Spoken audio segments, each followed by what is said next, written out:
Dear student, बहुत बड़ी surprise online class में मैं आप लोगों का अपना अखंड प्रताप सिंह आप लोग पढ़ाने आया हूँ क्लास 6 हिंदी। आज आपका पाठ है चांद से थोड़ी गप्पे। क्लास 6 हिंदी। चांद को आसमान में किसने किसने देखा है? मेरे ख्याल सबने देखा होगा। अब ऐसा तो है नहीं, कभी सदियों में एक बार आता है, ठीक है ना। इस कविता को लिखा है शमशेर बहादुर सिंह ने कि कोई चांद से गप लड़ा रहा। गप लड़ाना मतलब बातचीत करना, ठीक है ना। गोल है खूब मगर आप तिरछे नजर आते हैं जरा। गोल है खूब मगर आप तिरछे नजर आते हैं जरा। आप पहने हुए हैं कुल आकाश तारों जरा। सिर्फ मुंह खोले हुए हैं अपना गोरा चिट्टा गोल मटोल। चांद आपने इस तरह भी देखा है, आपने इस तरह भी देखा है ना। चांद ऐसे ही गोल है खूब मगर आप तिरछे नजर आते हैं जरा। तो भले ही चांद इतना दिखता है लेकिन आपके पास देखते हैं आप लोगों को ऐसे कल्पनाशील रोशनी बन जाती है ना। तो वही देख के कह रहा है गोल है आप गोल हैं मगर थोड़े से तिरछे नजर आते हैं। आप पहने हुए कुल आकाश, आपने तो पूरा आकाश पहन रखा है। कैसे? अगर चांद के मुंह को केवल गोलेपन को मुंह माने तो पूरा शरीर आसमान हो गया। तो आसमान में क्या जड़ा हुआ है आप सब जानते हैं। हाँ, क्या है ये? ऐसे जड़े जाते हैं तारे। तो ऐसे लोग माला वगैरह पहनते हैं। मेला वाला बीतने के बाद देखिए बहुत सारे लड़के लड़कियां बहुत सारी चीजें पहने जाते हैं, कोई चांद सितारा दुनिया भर की चीजें। तो ऐसे ही चांद ने भी बहुत सारे तारे पहन रखे हैं और सिर्फ मुंह खोले हुए हैं अपना गोरा चिट्टा गोल मटोल। पूरा शरीर तो अंधेरे में डूबा हुआ है। पूरा शरीर तो आपका अंधेरे में डूबा हुआ है। तो केवल क्या खुला हुआ है? मुंह आपका खुला हुआ है। क्या खुला है? केवल मुंह आपका खुला हुआ है, यानी आपका केवल चेहरा नजर आ रहा है। चलिए अब इस तिरछेपन को हम खत्म करते हैं। इनका गोल सा मुंह देखते हैं। अब इनका मुंह गोल हो गया ना, ठीक है। आपका सुंदर गोल मटेल गोरा चिट्टा मुंह दिखाई पड़ रहा है। अपनी पोशाक को फैलाए हुए चारों सिफ्त, चारों दिशाओं में आप अपनी अपनी पोशाक को फैला लिए। कैसी पोशाक है? काली पोशाक है। पूरा अंधेरा है। देख रहे हैं कि नहीं देख रहे हैं आप लोग? आप कुछ तिरछे नजर आते हैं, जाने कैसे। आप कुछ तिरछे नजर आते हैं, जाने कैसे। जाने कैसे पता नहीं क्यों आप थोड़े से तिरछे नजर आते हैं। खूब है गोकी वाह जी वाह। खूब है गोकी वाह जी वाह। क्यों? हमको बुद्धू ही निरा समझा है। अरे चांद, आपने हमको केवल क्या समझा है? पूरा का पूरा बेवकूफ। चालाकी मत करो, मुझे पता है पूरे आसमान में तुम फैले हो, केवल अपना मुंह दिखा रहे हो। हमको बेवकूफ समझा है? बाकी तो आपने ये सब पहन रखे हैं तारे सितारे। हमको बुद्धू ही निरा समझा है। हम समझते ही नहीं जैसे कि आपको बीमारी है। लोग बीमारी की बात, बच्चा है कल्पना कर रहा है चांद बीमार पड़ा है। चांद बीमार है, बीमार है इसलिए लेटा है बिस्तर में, शरीर पूरा दिखेगा नहीं। आप घटते हैं तो घटते ही चले जाते हैं। आप घटते हैं तो घटते ही चले जाते हैं। देख रहे हैं? आप घटते हैं तो घटते ही चले जाते हैं। बीमारी में लोग बीमार होते हैं तो दुबले पतले होते चले जाते हैं ना। तो आप घटते हैं तो घटते ही चले जाते हैं। दम नहीं लेते हैं कि बिल्कुल सी गोल ना हो जाए, बिल्कुल गोल। या मर्ज आपका अच्छे से नहीं होने में आता है। क्यों? कहना क्या चाहता है कि आप जो पूरे गोले हैं, घटते घटते घटते घटते हमको ये साबित करना चाहते हैं कि आप पूरे गोले नहीं है, आपको कोई बीमारी है। घर में बच्चा बीमार होता है तो धीरे धीरे थोड़ा थोड़ा कमजोर होने लगता है ना। वैसे चांद भी बीमार है, चांद भी बीमार है, इसलिए रोज थोड़ा थोड़ा घट रहा है। यानी हे चांद, तुम बीमार हो, मुझे पता है तुम चालाक हो, बहुत बुद्धिमान हो, बहुत समझदार बनते हो, ठीक है ना। लेकिन हमको आपने बेवकूफ ही समझा है। तो कोई बात नहीं, मुझे आप बेवकूफ समझिए ना, लेकिन फिर भी ये भी जान लो आप कि हम बेवकूफ नहीं हैं। चलिए प्रश्न पे आते हैं हम लोग। आप लोग कलम कापी लेके तैयार रहिएगा अपने प्रश्नों का उत्तर लिखने के लिए। मोबाइल को पॉज कर करके आप उत्तर लिख लेंगे। आप पहने हुए हैं कुल आकाश के माध्यम से। लड़की कहना चाहती है कि चांद तारों से जड़ी हुई चादर ओढ़कर बैठा है, चांद की पोशाक चारों दिशाओं में फैली हुई है। तुम किसे सही मानते हो? तो आप किसको सही मानते हैं? तो आप किसको सही मानेंगे? लड़की क्या बताना चाहती है कि संपूर्ण आकाश तुम्हारे चारों ओर है, ऐसा लगता है जैसे, या संपूर्ण आकाश ही तुम्हारा वस्त्र है जिस पर सितारे जड़े हैं। चलिए प्रश्न 2 क्या कह रहा है? कवि ने चांद से गप्पे किस दिन लगाई होगी? इस कविता में आई हुई बातों की मदद से अनुमान करके लगाओ। क्या लिखा है? पूर्णिमा डैश डैश, अष्टमी से पूर्णिमा के बीच डैश डैश, प्रथमा से अष्टमी के बीच, किसके किसके बीच में लगाई होगी? तो आप कहेंगे पूर्णिमा, यानी चांद पूरा रहता है। तरह गोल नजर आता है, अष्टमी से पूर्णिमा के बीच तिरछा नजर आता है चांद। प्रथमा से अष्टमी के बीच बहुत पतला नजर आता है चांद। मेरे विचार से कवि ने चांद से अष्टमी से पूर्णिमा के बीच गप्पे लगाई होंगी। कहां से लगाई होंगी?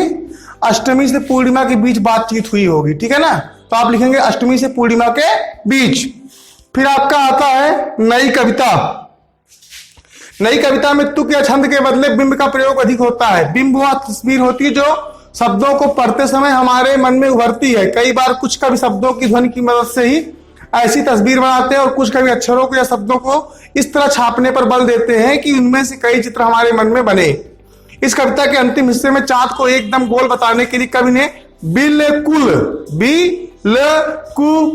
शब्द के अक्षरों को अलग अलग करके लिखा है। तुम इस कविता के और किन शब्दों को चित्र की आकृति देना चाहोगे? ऐसे शब्दों को अपने ढंग से लिखकर दिखाओ। तो आप लिखिए चांद, चांद।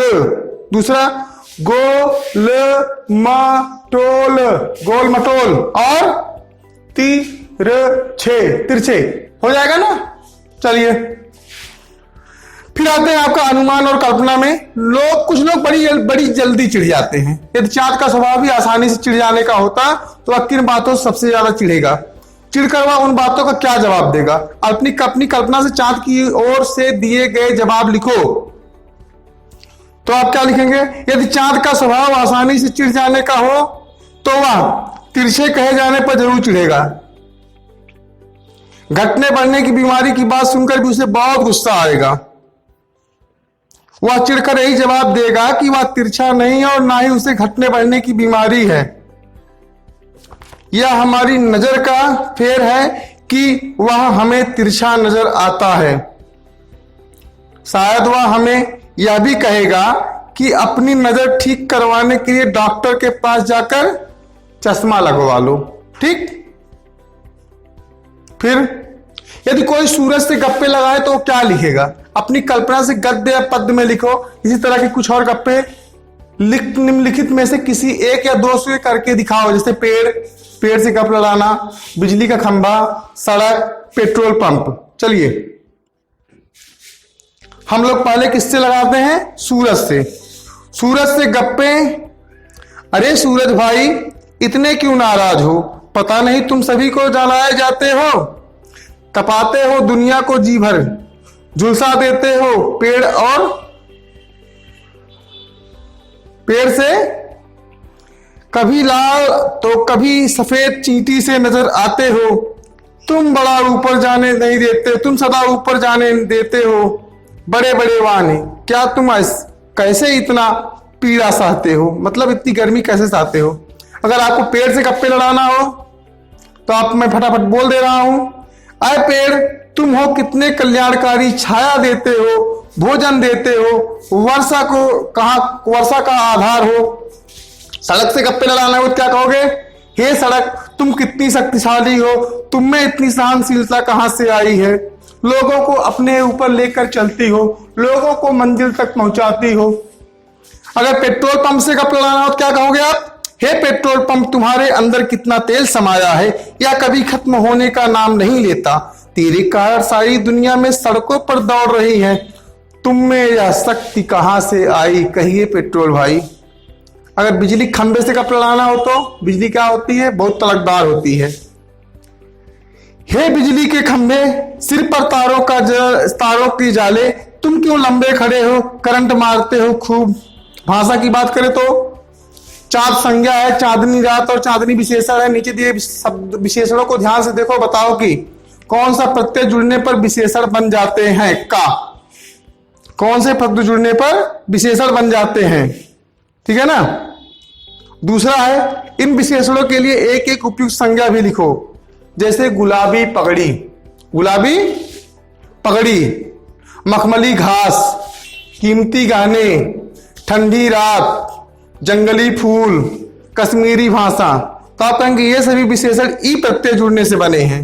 जंगल जंगली, मखमल मखमली, गुलाब गुलाबी, ठंड ठंडी, कश्मीर कश्मीरी, कीमत कीमती। अच्छा ठीक है। प्रश्न 2, गोल मटोल गोरा चिट्टा।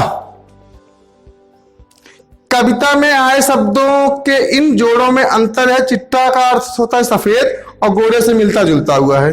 गोल मटोल मतलब गोल और मटोल माने भी गोल ही होता है। यह शब्द मोटा से बना है। ऐसे 4 शब्द युग्म सोचकर उनका वाक्य में प्रयोग करो। चलिए हम बता देते हैं आपको। खाना वाना, चाय वाय, पानी वानी, मोल तोल। तो खाना वाना का आप क्या कैसे प्रयोग करोगे? खाना वाना तो अच्छा ही बना है। चाय वाय, यहां चाय वाय का प्रबंध नहीं है, पानी वानी। उनमें उसने मुझे पानी वानी भी नहीं पिलाया। मोल तोल, दुकानदार से मोल तोल करके ही सौदा लेना। प्रश्न 3, बिल्कुल गोल कविता में 2 अर्थ हैं, गोल आकार का या गायब हो जाना। बिल्कुल गोल मतलब एकदम से गोल हो गए हैं, और बिल्कुल गोल मतलब पूरा का पूरा गोल, ठीक है। ऐसे 3 शब्द सोचकर उसके ऐसे वाक्य बनाओ जिसमें 2-2 अर्थ निकलते हो। तो चलिए हम देखते हैं। पत्र, पत्र मतलब होता है पत्ता, पत्र मतलब होता है चिट्ठी। हाँ, बसंत में पत्र झड़ते हैं मतलब पत्ता गिरता है। मेरे पिताजी का पत्र आया, पत्र मतलब चिट्ठी आई। दूसरा है अंबर। अंबर के 2 अर्थ होते हैं, एक वस्त्र और एक आकाश। विष्णु जी पीतांबर हैं अर्थात पीले कपड़े पहनते हैं। दूसरा, अंबर में तारे हैं अर्थात आसमान में तारे हैं। तीसरा है कनक। कनक मतलब सोना होता है और कनक माने धतूरा होता है, ठीक है ना। लड़कियों को कनक के जेवर बहुत पसंद होते हैं अर्थात सोने के जेवर बहुत पसंद होते हैं। कुछ लोग कनक का प्रयोग नशे के लिए करते हैं अर्थात कुछ लोग धतूरे का प्रयोग नशे के लिए करते हैं, ठीक है। इसी प्रकार प्रश्न 4 का आ रहा है आपका, ताकि, जबकि, चूंकि, हालांकि। कविता में जिन पंक्तियों में शब्द आए हैं उन्हें ध्यान से पढ़ो। ये शब्द 2 वाक्यों को जोड़ने का काम करते हैं। इन शब्दों का प्रयोग करते हुए 2-2 वाक्य और बनाइए। तो आप क्या बनाएंगे? ताकि मतलब आयुष मेहनत करता है ताकि परीक्षा में प्रथम आए। तुम दवाई खा लो ताकि सुबह स्कूल जा सको। जबकि में आप कह सकते हैं, मदन ने राजेश की मदद की जबकि दोनों में शत्रुता थी। राजा भागा हुआ है जबकि हमारी काफी धूप हो रही थी। चूंकि, चूंकि का प्रयोग क्या करेंगे? चूंकि मैं बीमार हूं इसलिए काम पर नहीं गया। और चूंकि उसे विद्यालय जाना चाहिए था इसलिए वह जल्दी चला गया। हालांकि मतलब, हालांकि इस वर्ष वर्षा कम हुई परंतु फसल भी अच्छी हुई। हालांकि तुम ठीक कहते हो परंतु लोग नहीं मानते, परंतु लोग नहीं मानते। प्रश्न 5 है गप, गपसप, गपबाजी। क्या इन शब्दों के अर्थों में अंतर है? तुम्हें क्या लगता है? लिखो।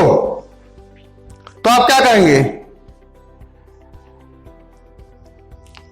तो इसमें आप क्या कह सकते हैं? गप, गप लड़ाना, गपसप, बातें करना, गपबाजी, हवा मारना। लोग कहते हैं ना गप्पे लड़ाना, मौज मस्ती करना। गपसप मतलब बातें करना और गप्पबाजी मतलब भौकाल मारना। इन सबको आप लोग अपने साथ प्रयोग कर सकते हो। बाकी आपका इस प्रश्न में कुछ करने को है और नीचे कुछ दिया गया है। नीचे 2 प्रकार के कैलेंडर दिए गए, इन्हें देखो और प्रश्नों का उत्तर दो। ऊपर दिए गए कैलेंडर में से, ठीक है ना, पहला कैलेंडर कौन सा है? मार्गशीर्ष कृष्ण पक्ष, मार्गशीर्ष शुक्ल पक्ष, संवत 2063। दूसरा नवंबर दिसंबर ईस्वी 2006। तो दूसरे वाले कैलेंडर से आप लोग अच्छी तरह परिचित हो, प्रथम कैलेंडर से आप लोग कम परिचित हो। पंडित जी जब पतरा खोलते हैं तो कैलेंडर खोलते हैं, ठीक है ना। ऊपर दिए गए कैलेंडरों में से किस कैलेंडर में चंद्रमा के अनुसार महीने के दिन दिए गए हुए हैं? तो प्रथम कैलेंडर में चंद्रमा के अनुसार महीने के दिन दिए गए हुए हैं। दिए गए दोनों कैलेंडरों में अंतर स्पष्ट करो। तो आप लिखेंगे पहला कैलेंडर हिंदी संवत के अनुसार है और दूसरा अंग्रेजी संवत्सर के अनुसार है। पहले में संवत 2063 है और दूसरे में ईस्वी 2006 है। काफी अंतर है। कृष्ण पक्ष और शुक्ल पक्ष का क्या अर्थ होता है?